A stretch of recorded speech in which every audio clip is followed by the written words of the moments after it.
Welcome to NSTV. నేను రాజీవ్. ముందుగా headlines చూద్దాం. రాజకీయాలకు అతీతంగా ముఖ్యమంత్రి సహాయ నిధి చెక్కులను పంపిణీ చేయడం జరుగుతుందని, పేదవాడికి ఆర్థిక సహాయం అందాలన్న ఉద్దేశంతో పనిచేస్తున్నామని ఎమ్మెల్యే పవార్ రామరావు పటేల్ అన్నారు. ఆదివారం బైసాంలోని ఎమ్మెల్యే నివాసంలో 135 మందికి 42 లక్షల రూపాయల చెక్కులను పంపిణీ చేసిన సందర్భంగా ఆయన మాట్లాడారు. ప్రజలు తనకు సేవ చేసే అవకాశాన్ని 5 సంవత్సరాల పాటు కల్పించాలని, నియోజకవర్గంలోని ప్రతి ఒక్కరూ నా బంధుమిత్రులేనని అన్నారు. వారానికి ఒక్కసారి హైదరాబాద్ వెళ్తూ శాసనసభ సమావేశాల్లో అనేక సమస్యలను ప్రస్తావిస్తూ అన్ని సమస్యలను పరిష్కరించే విధంగా ఒక ప్రణాళిక వేయడం జరుగుతుంది. దానికి కొంత సమయం పడుతుంది. కాబట్టి ఎవరైనా సరే మన పార్టీకి కానీ మన ఎమ్మెల్యేకి కానీ వ్యతిరేకంగా మాట్లాడితే మనమందరం కూడా కలిసికట్టుగా ఎదుర్కోవాలని నేను కోరుకుంటూ నాకు కర్తవ్యం. ఇప్పుడు రాబోయే సంస్థాగత ఎన్నికలు ఉన్నాయి. ఆ సంస్థాగత ఎన్నికల్లో కూడా మనం ఏ విధంగా అయితే ఎమ్మెల్యే ఎంపీ ఎలక్షన్స్లో అవుట్ రైట్గా మంచి మెజారిటీతో ఎమ్మెల్యే కానీ ఎంపీ కానీ గెలిపించామో, అదేవిధంగా ప్రతి ఊళ్ళో కూడా సర్పంచులు కానివ్వండి, ఎంపీటీసీని జెడ్పీటీసీని మనం మనవంతుగా కృషి చేసి అధిక మెజారిటీతో గెలిపించి మళ్ళీ మనకి ఇక్కడ ఏదైతే పనులు చేసి పెట్టినటువంటి మన శాసనసభ్యులు ఉన్నారో వాళ్లకు మనం సపోర్ట్ చేసినట్లయితుంది. మళ్ళీ ఆయనకి ఇంకా బలాన్ని చేకూర్చిన వాళ్ళం అవుతుంది. కాబట్టి అందరం లీడర్స్ ఎమ్మెల్యేగా చూసాం, ఎలా ఉంటుండే కామ్గా చేయండి. కానీ అలా కాదు, అడ్మినిస్ట్రేషన్ పరంగా బలమైనటువంటి వ్యక్తి ఉంటే ఏ విధంగా పనులు అవుతాయి, ఏ విధంగా అయితే మనకు జరిగిన నష్టాలు. ఎందుకంటే ఇంతకుముందు మనం చూసాం, పైసా మార్కెట్ కంపెనీకి వెళ్ళి అప్పుడు సెకండ్ టైం వెళ్ళేసరికి మార్కెట్ డబ్బులు అన్ని సిద్ధిపడే తరలి. అదేవిధంగా ఇందాక బాసర్ టెంపుల్ మన ఎమ్మెల్యే గారు మాట్లాడారు, దాని నిధులను మళ్ళీ బ్యాగ్ తీసుకెళ్ళి తిరిగి ఇవ్వకపోతే భిక్షాటన చేసైనా సరే, నిరాహార దీక్ష చేసైనా సరే నేను ఆ టెంపుల్ పరంగా పని చేస్తామని చెప్పి హెచ్చరించిందంటే అది మన ముదోల్ తాలూకా పవర్ రామరావు పటేల్ గారికి తెలియజేస్తూ అందరం కూడా మన నాయకుడు వినూతంగా ఉంటే ఇంకా మంచి మరిన్ని అభివృద్ధి కార్యక్రమం జరుగుతుందని ఆశిస్తూ చరిత్ర ఉన్నాయా జీవుజు అయ్యవాంచన్ నమస్తే. కానీ డైరెక్ట్ గా రివ్యూ మీటింగ్ లోనే బిచ్చం ఎత్తుకొని వచ్చేసి అభివృద్ధి చేస్తా, మీరు ఫస్ట్ నాకు ప్లానింగ్ ఇవ్వండి, టెంపుల్ మాస్టర్ ప్లాన్కి ఇవ్వండి, లేదా దసరా దీపావళి శాంక్షన్ కాకుంటే నిరాహార దీక్ష కూర్చుంటా అన్న ఎమ్మెల్యే ఒకరి తాలూకు దీక్షం. అది 50 ఏళ్ళ నుంచి మనం కోల్పోతున్నా ఒక నాయకుని ఏ విధంగా ఈ రోజు నిజమైన ముదోలకు నిజమైన నాయకుడు మన రామరావు పట్టుకుని దక్కింది. గతంలో జీవుజూర్ సంఘాలు బయలుపెట్టుకొని ఎమ్మెల్యే ఆడు ముఖ్యమంత్రి ఆడుంటే అక్కడ దాక్కోవడం, మంత్రి ఉంటే ఇటుపోవడం. కానీ నిక్కస్గా ఒక మంత్రి కన్నులకు సూటిగా చూసి తన యొక్క భావాలను తన యొక్క బాధను ఏ విధంగా చెప్పారనేది మన గతంలో నిన్న చూసాం. ఇది మనకు రామరావు గొప్పతనం. ఇదని కాదు, ఏ విషయంలో అయినా సరే అభివృద్ధి విషయంలో మన రాజీవ్ కూడా ప్రసక్తే లేదు. నేనున్న ఆఖరి పేదవాడికి, నేనున్న పీరియడ్లో మాత్రమే తీసుకునే వాళ్ళు. అదేవిధంగా ఈ బైన్సాన్ అంటే హిందుత్వానికి ఇది ఉంది, బీజేపీకి ఓట్లు పడతాయని చెప్పి బైన్సాలో అయితే నాకు తెలిసి ఏ రోజు ఒక్కరికి కూడా ఈ సీఎంఆర్ చెక్కులు వచ్చిన వాస్తవం లేదు. అదేవిధంగా రైతుల కోసం కూడా ఏ విధమైన రైతు బంధు కూడా వచ్చిన సంఘటన లేదు. కావాలని చెప్పి ఆయన దగ్గర ఉన్న మనుషులు ఎవరిని సెలెక్ట్ చేయాలా, ఎవరిని సెలెక్ట్ చేయొద్దు అని చూసి సెలెక్ట్ చేసేవాళ్ళు వాళ్ళ ఆఫీస్లో ఇచ్చేటప్పుడు. కానీ ఒక ఎమ్మెల్యే అని అంటే ముదోల్ నియోజకవర్గంలో ఉన్న 2,52,00,000 ఓటర్లకి ఎమ్మెల్యే. కానీ గత ఎమ్మెల్యే ఆ విధంగా నడుచుకోలేదు. కేవలం ఆయనకు పడ్డ 80,000 ఓట్లకు మాత్రమే ఎమ్మెల్యే అని నడుచుకొని అలా పరిపాలన చేశాడు. కాబట్టి ప్రజలు ఆయనకు బుద్ధిని చెప్పి ఎలా దించానో అలా దించేశారు. కానీ పవర్ రామారావు పటేల్ గారి ఆధ్వర్యంలో 2,52,000 మందికి ఎవ్వరికి కూడా ఏ విధమైన ఏ పార్టీ అయిన మనిషి అయినా కానీ చిన్న పని కూడా ఆగడం లేదు. కేవలం ఎమ్మెల్యే గారే ఈ చెక్కులు ఇవ్వడం లేదు.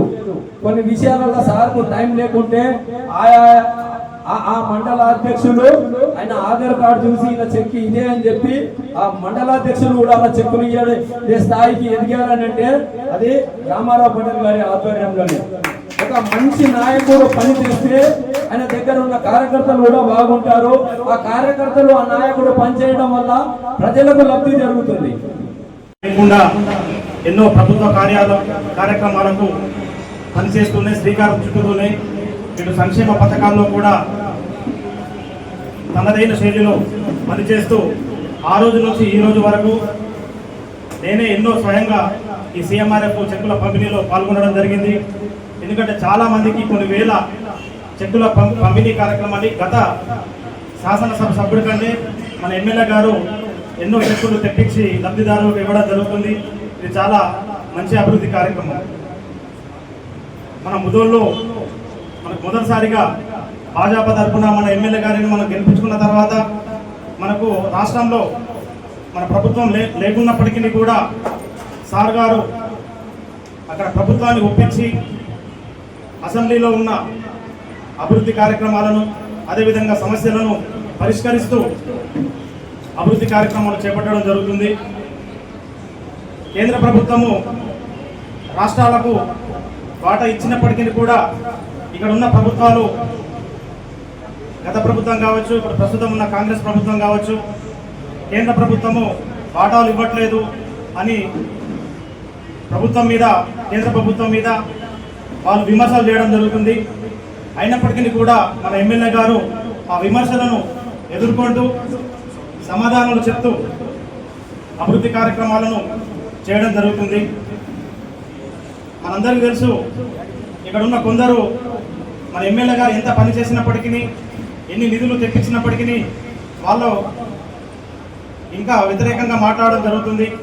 మేము ఒకటే చెప్తున్నాం, ముదోల్ బీజేపీ తరఫున మా ఎమ్మెల్యే గారిని కానీ బీజేపీ పార్టీ మీద ఎలాంటి వ్యతిరేక విమర్శలు చేసినా కూడా మేము ఊరుకునే ప్రసక్తి లేదని ఈ సభాముఖంగా నేను తెలియజేస్తున్నాను. మాటలు చెప్పకు, ప్రజలను మోసం చేయకు, నీ కాలం చెల్లిపోయింది. నువ్వు ఇక ఇప్పుడు కాదు ఎప్పుడు కూడా ఎమ్మెల్యే కాలేవు. ఇది నేను చెప్తున్నా, నువ్వు ఇక ఇప్పుడు కాదు ఎప్పుడు కూడా ఎమ్మెల్యే కావు. నువ్వు దయచేసి ఏదైతే పబ్లిక్, ఏదైతే ప్రజల మనోభావాలను దెబ్బతీయకు. ప్రజలు తీర్పు, ప్రజలు ముదోలు అభివృద్ధి పనులు జరగగా ఇంకా 42 కోట్ల రూపాయలు అప్పుడున్నటువంటి ఎమ్మెల్యే పని చేయడానికి చేతగాక ఆ విఠలరెడ్డి ఏం చేసిందంటే, ఆ పని చేయక గవర్నమెంట్ ఏం చేసింది, టీఆర్ఎస్ గవర్నమెంట్ ఆ 42 కోట్ల రూపాయలు కూడా వెనక్కి తీసుకుపోయింది. ఆ వెనక్కి తీసుకుపోయినప్పటి నుంచి, సార్ గెలిచినప్పటి నుంచి ఆ 42 కోట్లు మీరు నిధులు మంజూరు చేయండి, మా దేవాలయాన్ని మేము అభివృద్ధి చేసుకుంటాం. కనివిని ఎరుగని రీతిలో భారతదేశంలో సరస్వతి మాత ఒకటే ఉంది, అది మా దగ్గర ఉంది కాబట్టి దానికోసం మేము ఎంతైనా కష్టపడతామని చెప్పేసి 18 నెలల నుంచి సార్ మా ప్రభుత్వానికి డిమాండ్ చేస్తూ ఉన్నారు. కానీ దేవాలయం మీద వాళ్ళు కన్నెత్తి చూస్తలేదు కాబట్టి అందుకోసమే భిక్షమిత్తే నడుతా కానీ నేను దేవాలయాన్ని మాత్రం అభివృద్ధి చేస్తానని చెప్పేసి సాక్షాత్ మంత్రుల ముంగటారు, 2 మంత్రులు వచ్చిండు. అంటే మంత్రుల ముంగటారు అంటే ప్రభుత్వం డిమాండ్ చేసినట్టు ప్రజలకు మనం అందజేస్తున్నాం. ఈ విషయం ప్రజలందరికీ తెలిసి, నేను 10 సంవత్సరాలు ఎమ్మెల్యేగా పనిచేసినా కూడా నేను ఇన్ని తేలేకపోయాను. ఈ 18 నెలల్లో ఇన్ని గానం చెప్పులు తెస్తే నా పేరు మూలన పడిపోతుంది, నాకు నామరూపాలు లేకుండా అవుతుంది. అందుకోసం రోజుకొకటి, 4 రోజులకొకటి చెప్పులు ఇస్తూ పేపర్లకు ఫోటోలు ఇచ్చి పోజులు కొడుతున్నారు. అయ్యా, వీళ్ళందరూ ఇప్పటిదాకా పేరు పెట్టలేదు, నేను డైరెక్ట్ పేరు పెట్టి మాట్లాడాను. విఠల్ రెడ్డి గారు మీరు ఎమ్మెల్యేగా ఉన్నప్పుడు, మన దేవాదాయ శాఖ మంత్రి ఇంద్రకరణ్ రెడ్డి ఉన్నప్పుడు అడెల్లి పోచమ్మ టెంపుల్ కు 50 కోట్లు, బాసర టెంపుల్ కు 50 కోట్లు మంజూరు చేయడం జరిగింది. మరి అడెల్లి పోచమ్మ 50 కోట్లు టెంపుల్ మంజూరు చేసుకొని కట్టించుకొని టెంపుల్ అంతా కంప్లీట్ చేయడం జరిగింది. కానీ బాసర టెంపుల్ ఎందుకు కంప్లీట్ చేయలేకపోతున్నావు అంటే, నీకు ఖర్చు చేసే దమ్ము కూడా లేదు, నువ్వు ఖర్చు చేయని దద్దమ్మవి. నువ్వంటావు నేను నీకు ఇచ్చిన పైసలు ఖర్చు చేయరా బాబు అని అంటే, నువ్వు ఖర్చు చేయకుండా నేను ఆ లిఫ్టికేషన్ 7 కోట్లు తెచ్చిన, ఈ చెరువుకు 5 కోట్లు తెచ్చిన, ఈ టెంపుల్ 2 కోట్లు తెచ్చిన అంటే నీకు సిగ్గు శరమని మనం ఉండాలి. నువ్వు 50 కోట్ల నుంచి 8 కోట్లు ఖర్చు అయ్యాయి, 42 కోట్లు వాపస్ పోయాయి.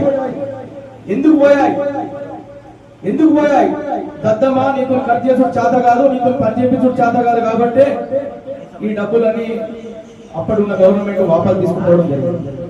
దాన్ని ఇప్పుడున్న ప్రస్తుత శాసనసభ్యులు పవార్ రామరావు పటేల్ పవార్ చూపించి నేను ఏమన్నాడు, ఆ 42 కోట్లు వాపస్ ఇవ్వండి, మాస్టర్ ప్లాన్ శాంక్షన్ చేయండి, అయితే గర్భగుడి నిర్మించండి, బాసర్ దేవస్థానాన్ని అభివృద్ధి చేయండి.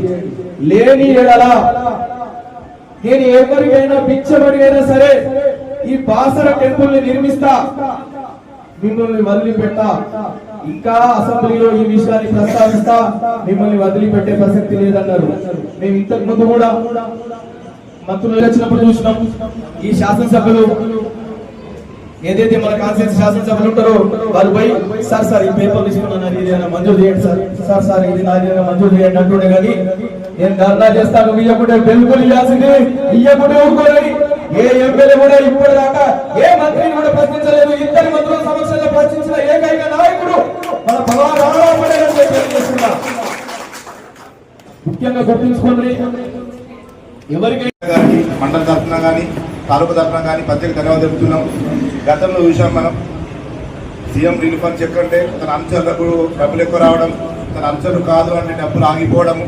నేను చాలాసార్లు గత ఎమ్మెల్యే అభ్యర్థించిన ఒక పేదవానికి హాస్పిటల్లో ఖర్చు అయ్యి ఒక సీఎం రిలీఫ్ ఫండ్ చెక్కు తీసుకొని వెళ్తే దానికన్నా ముందే కొన్ని గద్దలు వాలి అటు మనోడు కాదు, అటు మంది మన మనిషి కాదు, మనం ఇయ్యదు.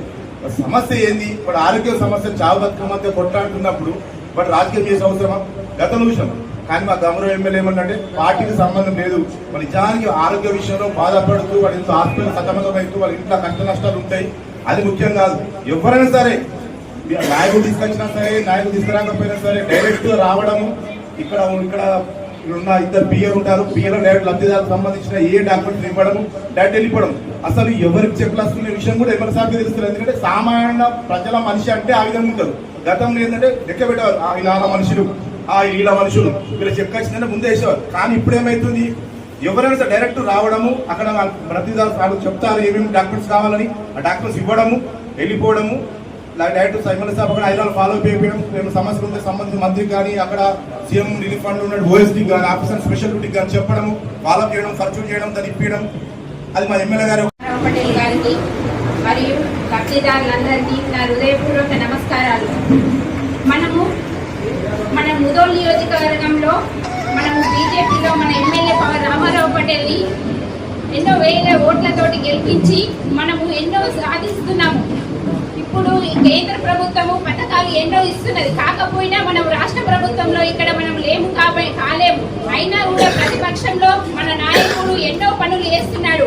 విద్య, వైద్య, ఇరిగేషన్ డిపార్ట్మెంట్లలో ఆయన ఎన్నో కార్యక్రమాలలో పాల్గొంటూ 18 గంటలు ప్రజల కోసము, ప్రజల కష్ట సుఖాలలో పాల్పంచుకునే నాయకుడు అంటే ఇప్పటి వరకు మన రాష్ట్రంలో ఇలాంటి ఎమ్మెల్యే లేరనుకుంటా. నాకు తెలిసైతే 18 గంటలు కూడా ఏ చిన్న సామాన్య ప్రజలకు కూడా అందుబాటులో ఉంటూ తన అనుచరులు ఒక 5-6 మంది పిఏలకు పెట్టుకొని ఏ సమస్యనైనా పరిష్కరిస్తున్న మన ఏకైక ఎమ్మెల్యే గారని చెప్పుకోవచ్చు. మనకు ముఖ్యంగా మన రాష్ట్ర ప్రభుత్వము మన రైతులకు చాలా అన్యాయం చేస్తున్నది. రుణమాఫీ వేయకుండా మనకు చాలా అన్యాయం చేసింది. మనం చూస్తూనే ఉన్నాము. ఇప్పుడు స్థానిక ఎలక్షన్స్ వస్తున్నాయి. మనం మంచి బుద్ధి చెప్పాలి. మనము రైతు పండిస్తేనే మన కడుపులో ఒక బుక్క దిగుతుంది. మనకు రైతులకే ద్రోహం చేస్తున్నటువంటి ఆ కాంగ్రెస్ పార్టీకి బుద్ధి చెప్పాలని నేను మీకు అందరికీ కోరుకుంటున్నాను. ఎందుకంటే మనం చూస్తున్న మహిళలకు మనకు మహాలక్ష్మి పథకం ఇస్తా అన్నాడు, కొత్త పెన్షన్ పెడతా అన్నాడు, పెన్షన్లు పెంచుతా అన్నాడు. ఇప్పటి వరకు కూడా పెన్షన్లు పెంచలేదు. ఎవరు ఎంత బాధపడుతున్నారంటే పెన్షన్లు రాని వాళ్ళు కొడుకులు పెట్టలేక, రోడ్ల మీద అడుకోలేక ఇబ్బంది పడుతున్నారు. నేనైతే కళ్ళతో చూస్తున్నా. మహిళలకు అన్యాయం చేస్తున్న ప్రభుత్వం అంటే ఈ కాంగ్రెస్ ప్రభుత్వమే.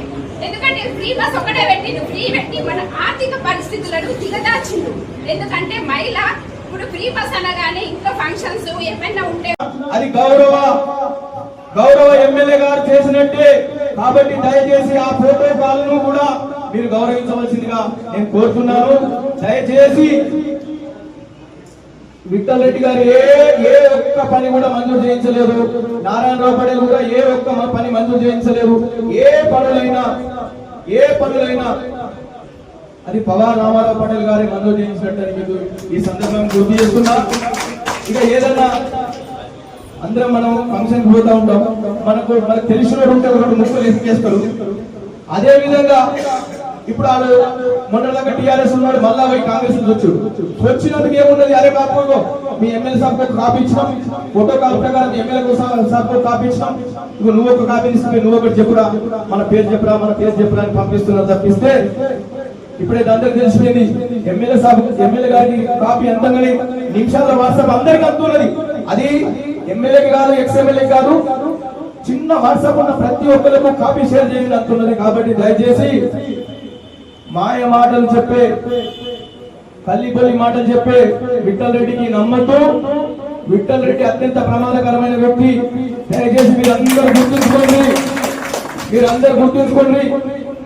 నిన్న బాసర మీటింగ్ జరిగేటప్పుడు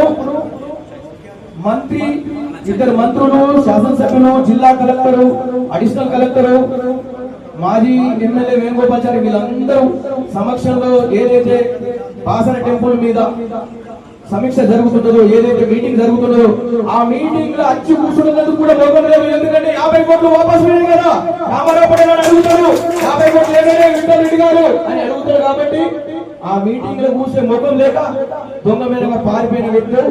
దయచేసి మీ అందరికి ఒకటే చెప్తున్నా, మీరేనండి ఓన్లీ ఏం చేసినా ముదల్ కాన్స్టిట్యున్సీకి 2028 వరకు ఏం చేసినా అది గౌరవ గజీబ్ పవార్ రామారావు పటేల్ శాసనసభ్యులు మాత్రమే తెలియజేస్తూ ఈ అవకాశం ఇచ్చిన అందరికీ. రోజు ఒక చెక్ ఇస్తున్నాడు, 10 చెక్కులు చేస్తున్నాడు, రోజు ఒక చెక్ ఆలిపట్ చేస్తున్నాడు. అయితే మన చెక్కులు మాత్రం సంవత్సరం పొడుగున ఇచ్చిన మన చెక్కులు సరిపోవు.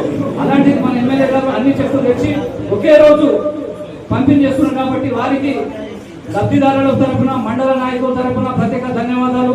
ఇట్లనే కాదు, హైదరాబాద్ లో ప్రత్యేకంగా ఒక పిఏను కేటాయించి ఆయన అదే పని చేస్తాడు. చెక్కులు తీసుకుపోతాడు, ఈ మన రిపోర్ట్ తీసుకుపోతాడు, చెక్కులు రాపిస్తాడు. ఎమ్మెల్యే గారు ఏదైనా ఇబ్బంది ఉంటే వారికి చెప్తారు.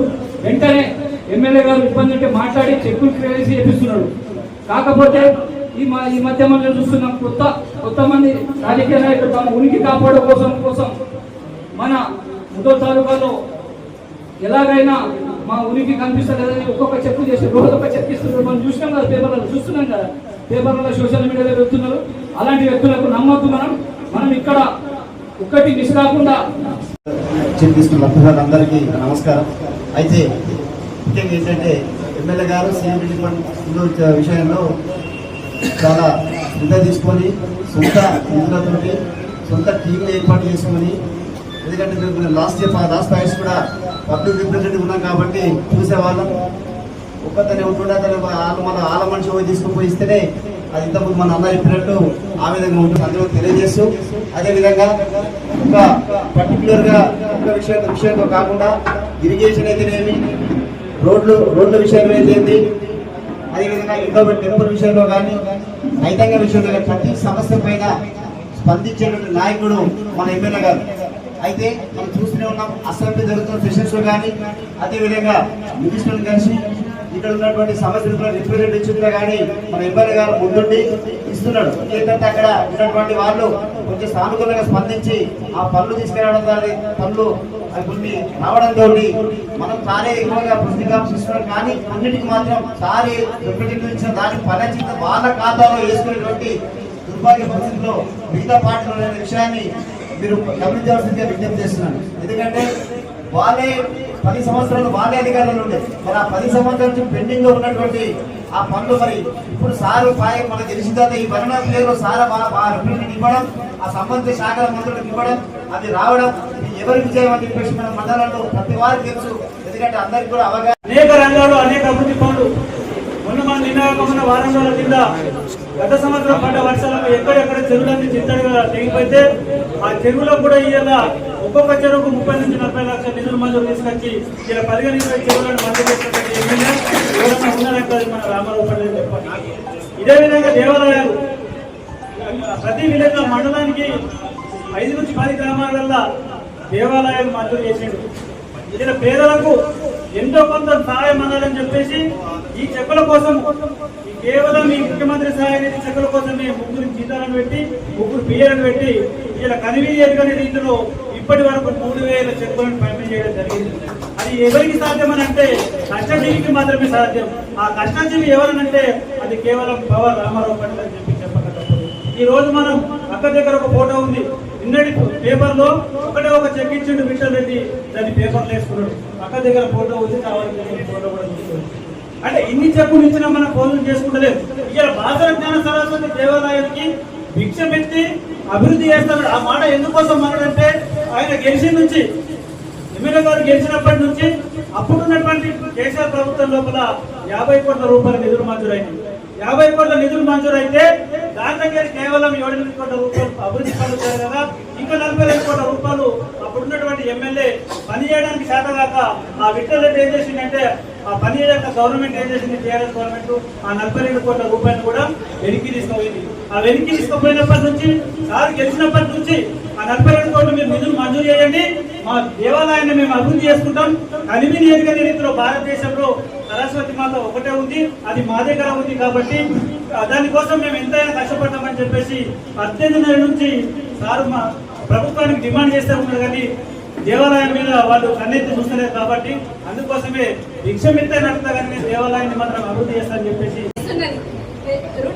రుణమాఫీ వేయకుండా మనకు చాలా అన్యాయం చేసింది. మనం చూస్తూనే ఉన్నాము. ఇప్పుడు స్థానిక ఎలక్షన్స్ వస్తున్నాయి. మనం మంచి బుద్ధి చెప్పాలి. మనము రైతు పండిస్తేనే మన కడుపులో ఒక బుక్క దిగుతారు. మనకు రైతులకే ద్రోహం చేస్తున్నటువంటి ఆ కాంగ్రెస్ పార్టీకి బుద్ధి చెప్పాలని నేను మీకు అందరికీ కోరుకుంటున్నాను. ఎందుకంటే మనం చూస్తున్న మహిళలకు మనకు మహాలక్ష్మి పథకం ఇస్తా అన్నాడు, కొత్త పెన్షన్ పెడతా అన్నాడు, పెన్షన్లు పెంచుతా అన్నాడు. ఇప్పటి వరకు కూడా పెన్షన్లు పెంచలేదు. ఎవరు ఎంత బాధపడుతున్నారంటే పెన్షన్లు రాని వాళ్ళు కొడుకులు పెట్టలేక రోడ్ల మీద అడుకోలేక ఇబ్బంది పడుతున్నారు. నేనైతే కళ్ళతో చూస్తున్నా. మహిళలకు అన్యాయం చేస్తున్న ప్రభుత్వం అంటే ఈ కాంగ్రెస్ ప్రభుత్వమే. ఎందుకంటే ఫ్రీ బస్ ఒకటే పెట్టిండు, ఫ్రీ పెట్టి మన ఆర్థిక పరిస్థితులను దిగదార్చిండు. ఎందుకంటే మహిళ ఇప్పుడు ఫ్రీ బస్ అనగానే ఇంట్లో ఫంక్షన్స్ ఏమైనా ఉంటే కూడా ఎవరైనా 3,000 చెట్లు ఈ నియోజకవర్గంలో వ్యాధితో బాధపడతాం. హాస్పిటల్లో ఖర్చు చేసుకొని వీకర్ సెక్షన్స్ వాళ్ళకు దాదాపు 3,000 చెట్లు 8 కోట్ల రూపాయలు ఈ నియోజకవర్గానికి డిస్ట్రిబ్యూషన్ చేయడం జరిగింది. ఏ పిల్లవాళ్ళు కూడా కానీ ఆడ పార్టీ గురించి తల మీద రాసుకొని నేను ఈ పార్టీ ఆ పార్టీ అనేది రాడు. బీమారీ వచ్చేది ప్రతి ఒక్క మానవుడి కోసం. నేను నా నియోజకవర్గంలో ఎవరికైనా వ్యాధి రాని హాస్పిటల్లో ఖర్చు చేయన అమౌంట్లో గవర్నమెంట్ సహాయం చేస్తున్న కొద్దిగా గొప్ప ఏదన్నా ఇవ్వాలని కొందరు నాయకులు ఇప్పుడే చెప్పారు, పక్షపాతం వహిస్తారు. కానీ నేను అటువంటి మంచి కాను. ఎందుకంటే బీమారీ వచ్చేది పార్టీ పరంగా రాదు. మనకు భగవంతుడు ఒక 5 సంవత్సరాలు మీ సేవ చేయాలని నాకు అవకాశం ఇచ్చిన దానికి ఎవరన్నా కానీ ఇలా 4 లక్షల ప్రజలు నా నియోజకవర్గంలో ఉన్నారు. 2,50,000 ఓటర్లు ఉన్నారు. అందరు నా బంధువులే, అందరు నా సోదరులే అని చెక్లు పంపిణీ ఈరోజు చేస్తున్నాను. ఇంకా మీకు ఎవరైనా మీ చుట్టాలు కానీ బంధువులు కానీ విలేజ్లో కానీ చక్కగా ఆఫీస్లో ఇయ్యొచ్చు. నేను లేకున్నా కూడా ఇక్కడ సీఎం రిలీఫ్ లో ఆఫీస్ ఉంది. ఆ ఆఫీస్లో మీరు పేపర్ ఇచ్చేసి నా ఛాయాశక్తితో ఖచ్చితంగా మీకు సాయం చేస్తానని తెలియజేస్తూ ఈరోజు దాదాపు 42,38,135 మందికి ఇలా చెక్లు డిస్ట్రిబ్యూషన్ చేయడం అని తెలియజేస్తూ ముగిస్తున్నాను.